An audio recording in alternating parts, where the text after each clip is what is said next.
जो प्रेस वार्ता कर रहे हैं किस उसमें कर रहे हैं? सबसे पहले बात तो आप सभी को नमस्ते। बहुत बहुत धन्यवाद कि आप सभी लोग अपना कीमती समय निकाल के विद्यार्थी परिषद के प्रेस कॉन्फ्रेंस में उपस्थित हुए। ये प्रेस कॉन्फ्रेंस अभी हाल ही में छत्तीसगढ़ की राजधानी रायपुर में संपन्न हुई राष्ट्रीय कार्यकारिणी सदस्य बैठक के निमित्त यहाँ पे रखी गई है। हम सभी के बीच में कुछ परिचय है। आप श्री मयंक राय जी हैं, आप इस गोरक्ष प्रांत के प्रांत मंत्री हैं। आप संपदा द्विवेदी जी हैं, आप राष्ट्रीय कार्यकारिणी परिषद की सदस्य हैं। आप सौम्या गुप्ता जी हैं, आप राष्ट्रीय कार्यकारिणी परिषद की सदस्य हैं। अब मैं मयंक राय जी से आग्रह करूंगा कि वो इस प्रेस कॉन्फ्रेंस को आगे बढ़ाएं। सभी को नमस्ते। सबसे पहले तो आज अपने ज्येष्ठ माह के अंतिम मंगलवार की सभी को शुभकामनाएं देता हूं और यह मंगल कामना करता हूं कि बजरंगबली सभी पर आशीर्वाद बनाए रखें, इस पूरे सृष्टि का कल्याण हो। जैसा कि अभी मीडिया संयोजक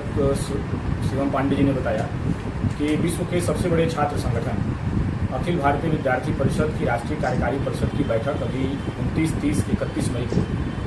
छत्तीसगढ़ की राजधानी रायपुर में संपन्न हुई है। शिक्षा के क्षेत्र में, समाज के क्षेत्र में काम करने वाला विश्व का सबसे बड़ा और अग्रणी छात्र संगठन विद्यार्थी परिषद समय समय पर कार्यक्रमों और अपने बैठकों के माध्यम से समाज और देश में होने वाली गतिविधियों पर अपनी नज़र भी रखती है और जहां आवश्यकता पड़ती है वहां समर्पण के साथ उपस्थिति भी दर्ज कराती है। इसी विषय को लेकर के छत्तीसगढ़ के रायपुर में 3 दिवसीय बैठक, जो कि वर्ष में एक बार राष्ट्रीय कार्यकारी परिषद के रूप में होती है, उसकी बैठक संपन्न हुई। इस बैठक में छात्र हित, शिक्षा से सुधार, समाज सुधार जैसे महत्वपूर्ण विषयों पर देश भर से कुल 478 प्रतिनिधियों ने गहन चिंतन किया और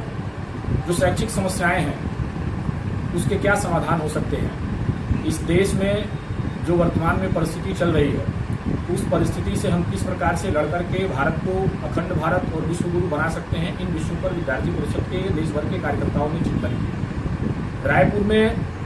28 तारीख को सबसे पहले तो अपने अखिल भारतीय विद्यार्थी परिषद के जो विभिन्न आयाम कार्य गतिविधियां हैं, जैसे स्टूडेंट फॉर डेवलपमेंट जो पर्यावरण के क्षेत्र में काम करती है,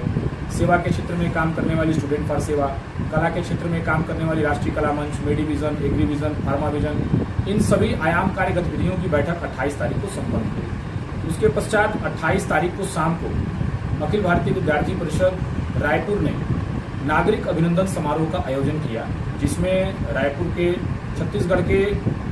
मुख्यमंत्री साव जी, उस रायपुर के सम्मानित नागरिकगण, विद्यार्थी परिषद के रायपुर के छत्तीसगढ़ के पूर्व कार्यकर्ता और देश भर से आए सभी प्रतिनिधि उसमें सम्मिलित रहे। उसके पश्चात 29 मई को अपने अखिल भारतीय विद्यार्थी परिषद की राष्ट्रीय कार्यकारी परिषद बैठक का विधिवत शुभारंभ अपने अभावित के राष्ट्रीय अध्यक्ष प्रोफेसर राजशरण शाही जी, राष्ट्रीय महामंत्री डॉक्टर वीरेंद्र सिंह सोलंकी जी और अभावित के राष्ट्रीय संगठन मंत्री श्री आशीष चौहान जी ने दीप प्रज्वलित कर किया। इसके पश्चात विद्यार्थी परिषद ने जो सबसे महत्वपूर्ण 4 प्रस्ताव इसमें पारित किया, जो कि देश भर के वर्तमान सामाजिक, आर्थिक, शैक्षिक परिस्थितियों पर आधारित है। जिसमें विद्यार्थी परिषद का जो सबसे पहला प्रस्ताव है वो है कोचिंग संस्थानों की मनमानी और विद्यार्थियों के शोषण पर नियंत्रण हेतु नीति बनाए सरकार। ये विद्यार्थी परिषद का पहला प्रस्ताव था। आप आज देख रहे होंगे कि समाज में किस प्रकार से कोचिंग सेंटरों का प्रचलन लगातार बढ़ता जा रहा है। विद्यार्थियों का अब आकर्षण भी शैक्षिक संस्थानों के बजाय कोचिंग सेंटरों की तरफ बढ़ रहा है। कोचिंग सेंटर पूरी तरह से शिक्षा के व्यवसायीकरण को बढ़ावा दे रहे हैं। इसलिए विद्यार्थी परिषद का यह मानना है कि जब तक विद्यार्थी परिसरों में नहीं जाएगा, जब तक उसका शिक्षक छात्र का संवाद नहीं होगा, तब तक एक अनुशासित और सामाजिक परिस्थिति उसकी अनुकूल नहीं होगी, उसका विकास उस तरह से नहीं हो पाएगा। इसलिए विद्यार्थी परिषद ने पहला प्रस्ताव ये रखा। इसके बाद जो विद्यार्थी परिषद का दूसरा प्रस्ताव था वह केंद्रीय विश्वविद्यालयों में कुलपतियों की नियुक्ति में हो रही अनियमितता और देरी, इस विषय पर चिंता जाहिर करते हुए विद्यार्थी परिषद ने अपना दूसरा प्रस्ताव पारित किया, जिसमें देश भर के सभी प्रतिनिधियों ने हिस्सा लिया और अपने सुझाव विचारों के माध्यम से जो हो सकता था सभी विषयों पर व्यापक चर्चा की। साथ ही भारत की आंतरिक सुरक्षा और वैश्विक स्थिति पर चर्चा, इस विषय पर भी विद्यार्थी परिषद के कार्यकर्ताओं ने प्रस्ताव पारित किया और सुझाव दिया कि देश में किस प्रकार से विरोधियों से लड़ने की अपने युवाओं की उसमें क्या भागीदारी हो सकती है, समाज को किस प्रकार से हम जागरूक कर सकते हैं। इन सभी विषयों पर विद्यार्थी परिषद के प्रतिनिधियों ने चर्चा किया। साथ ही जो अंतिम विषय था अपना प्रस्ताव का वह यह था कि विश्वविद्यालय परिसरों में बढ़ती अपनी वैचारिक अस्थिरता को लेकर के यह देश, यह समाज क्या कदम उठा सकता है, इन विषयों पर विद्यार्थी परिषद ने 4 महत्वपूर्ण प्रस्ताव पारित किए। इसके साथ साथ जो विद्यार्थी परिषद के आगामी वार्षिक योजनाएं हैं, जैसे कि बिरसा मुंडा जी का 150वीं जन्म जयंती, इसको विद्यार्थी परिषद पूरे देश भर में मनाएगी। साथ ही इस कार्यक्रम के माध्यम से जनजातियों का किस प्रकार से आने वाले समय में उनका विकास हो, हमारी जनजातीय संस्कृति कैसी रही है, जिस भूमि पर बिरसा मुंडा जी ने जन्म लिया था उसकी मिट्टी को देश के प्रत्येक कोने तक पहुंचाने के साथ साथ संगोष्ठियों के माध्यम से विद्यार्थी परिषद कार्यक्रम आयोजित करेगी। महत्वपूर्ण अपनी वीरांगना, जिन्होंने 1500 ईस्वी में पुर्तगालियों को परास्त करने का काम किया था, ऐसी महारानी अबक्का की 500वीं जयंती को विद्यार्थी परिषद पूरे देश भर में मनाएगी। कॉलेज कैंपसों में संगोष्ठी के माध्यम से, विचार यात्राओं के माध्यम से, शोभा यात्रा के माध्यम से नारी सशक्तिकरण को बुलंद करते हुए विद्यार्थी परिषद पूरे देश भर में महारानी अबक्का की जयंती को मनाएगी। इसके साथ साथ संघ शताब्दी वर्ष चल रहा है। इन संघ शताब्दी वर्ष में पंच परिवर्तन के माध्यम से जो भी विचार परिवार संघ ने विचार पूरे देश को देने का काम किया है, इस देश को मजबूत करने का काम किया है, इसको लेकर के भी विद्यार्थी परिषद वर्ष भर कार्यक्रम करेगी। साथ ही आपातकाल का यह 50वां वर्ष है, तो इस 50वीं वर्षगांठ पर आपातकाल में जो मीसाबंदी रहे थे उनसे मिलना, उनसे संवाद, संगोष्ठियाँ, इसको लेकर के 25 जून तक 2 वर्षों तक लगातार विद्यार्थी परिषद इस पर कार्यक्रम करेगी। मीसाबंदियों को सम्मानित करने के साथ साथ उनसे संवाद की किस प्रकार की परिस्थिति रही थी और किस प्रकार से उन्होंने देश की अखंडता को सुरक्षित रखने हेतु जेल की यात्राएं की, इन सभी विषयों को लेकर के विद्यार्थी परिषद जो है अपने आगामी कार्यक्रमों को करने जा रही है। इसके साथ ही अपने अभाविप के शिल्पकार यशवंतराव केलकर जी का भी जन्म शताब्दी वर्ष है, तो इस जन्म शताब्दी वर्ष पर विद्यार्थी परिषद पूर्व कार्यकर्ताओं का सम्मेलन, इसके साथ साथ विद्यार्थियों की विद्यार्थी परिषद में किस प्रकार से कार्यकर्ता निर्माण की संरचना होनी चाहिए, किस प्रकार से युवाओं की भागीदारी देश के आने वाले भविष्य में होना चाहिए, इसको लेकर के विद्यार्थी परिषद वर्ष भर कार्यक्रम करने वाली है। ये अपनी वार्षिक योजना है। पूरे देश भर में 60 लाख से अधिक हो चुकी है। यह साबित करता है कि इस देश में युवाओं की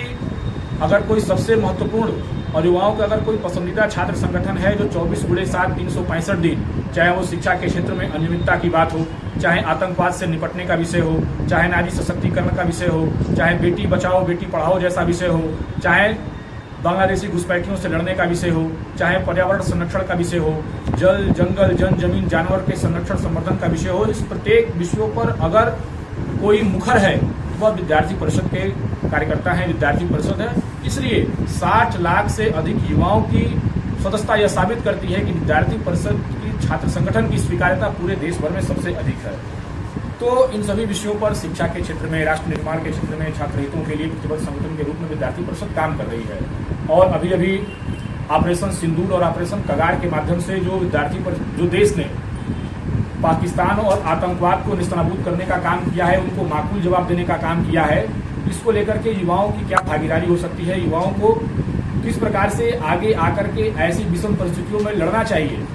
इसको लेकर के विद्यार्थी परिषद ने सराहा है। ऑपरेशन सिंदूर को, ऑपरेशन कगार को सराहा है और विद्यार्थी परिषद ने तय किया है कि आगे आने वाले समय में अगर आवश्यकता पड़ेगी तो विद्यार्थी परिषद के कार्यकर्ता सरहद और सरहद के पार पाकिस्तान में जाकर के भी उनसे लड़ाई लड़ने के लिए आवश्यकता पड़ेगी तो जाने का काम करेंगे। ऐसे विषयों पर विद्यार्थी परिषद ने 3 दिन गहन चिंतन किया, 3 दिन चर्चाएं की और इस चर्चाओं से शिक्षा के क्षेत्र में अनियमितताओं को हटाने के साथ साथ हम समाज में और देश में किस प्रकार से युवाओं की भागीदारी ला सकते हैं, किस प्रकार से उनको मोटिवेट करके सकारात्मक दिशा में काम करने के लिए प्रेरित कर सकते हैं, इन विषयों को लेकर के विद्यार्थी परिषद ने चर्चा की है। चरित्र निर्माण के माध्यम से युवाओं का बौद्धिक विकास, यानी कि कुल मिलाकर के विद्यार्थी परिषद का लक्ष्य केवल संगठन का विस्तार करना ही नहीं है, अपितु राष्ट्र के प्रति एक समर्पित युवा, वैचार के प्रति जागरूक युवा, किस प्रकार से वह समाज में उत्तरदायी युवा का अपना कर्तव्य निभा सकता है, इस विषय को लेकर के युवाओं के मध्य जागरूकता अभियान को लेकर के विद्यार्थी परिषद ने काम किया है। तो अपने इन 3 दिन का जो महत्वपूर्ण चर्चा अभियान था, जो विद्यार्थी परिषद अपने गोरक्ष प्रांत के 8 प्रतिनिधियों ने जाकर के राष्ट्रीय कार्यकारी परिषद बैठक में अपनी उपस्थिति दर्ज कराई थी और अपने गोरक्ष प्रांत के वर्तमान शैक्षिक परिस्थिति, सामाजिक पृष्ठभूमि और यहाँ की वर्तमान शैक्षिक आवश्यकता को लेकर के वहाँ अपना विषय रखा। ये सारा विषय अपना 29 से 31 मई 2025 को रायपुर में राष्ट्रीय कार्यकारी परिषद की बैठक में ऐसी चर्चा हुई। इसको लेकर के आज विद्यार्थी परिषद गोरक्ष प्रांत ने आप सभी के माध्यम से प्रेस कॉन्फ्रेंस करके ये विषय क्योंकि पूरे देश के सभी विद्यार्थियों के, पूरे देश के हर एक युवाओं का विषय है जो रायपुर में चर्चा हुई है, इसलिए ये विद्यार्थी परिषद का कर्तव्य है कि प्रत्येक युवा तक, प्रत्येक विद्यार्थी तक यह विषय पहुंचे। इसको लेकर के प्रेस कॉन्फ्रेंस